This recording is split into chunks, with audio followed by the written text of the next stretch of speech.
Mega కుటుంబం అంతా ఒకటిగానే ఉంటుంది. అందులో చిరంజీవి గారు, రామ్ చరణ్ తర్వాతన ఇప్పుడు తేజ్ వీళ్ళందరూ కూడా గ్రూపు అంటే మామూలుగా మెగా ఫ్యామిలీ అనే అందరూ కొలుస్తూ ఉంటారు. అందరూ అభిమానిస్తూ ఉంటుంటారు.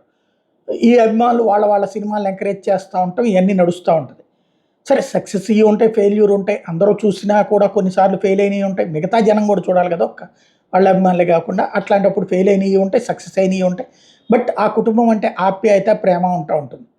అల్లు అర్జున్ కూడా ఆ గ్రూప్‌లోనే ఉంటారు. అయితే వివాదం ముదిరినట్టే కనబడుతుంది. అల్లు అర్జున్‌ని గురించి నాగబాబు చేసినటువంటి కామెంటు, పరోక్షంగా చేసినటువంటి కామెంటు, ఆ తర్వాతన పెద్ద ఎత్తున అల్లు అర్జున్ ఫ్యాన్స్ నాగబాబుని ట్రోల్ చేయడం, ఆ తర్వాత ఆయన ట్విట్టర్‌లో ఆ ట్వీట్‌ని సాంతం ట్విట్టర్ నుంచి సైడ్ అయిపోవడం, ఆ తర్వాతన మళ్ళీ వస్తూ ఆ ట్వీట్ డిలీట్ చేశానని ఒక పాయింట్ పెట్టడం.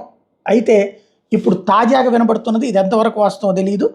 మెగా ఫ్యామిలీ వాట్సాప్ గ్రూప్ నుంచి అల్లు అర్జున్ ఎగ్జిట్ అయ్యాడు అన్నటువంటి పాయింట్ సంచలనం సృష్టిస్తుంది. ఇది అల్లు అర్జున్ చెప్తే గానీ తెలీదు.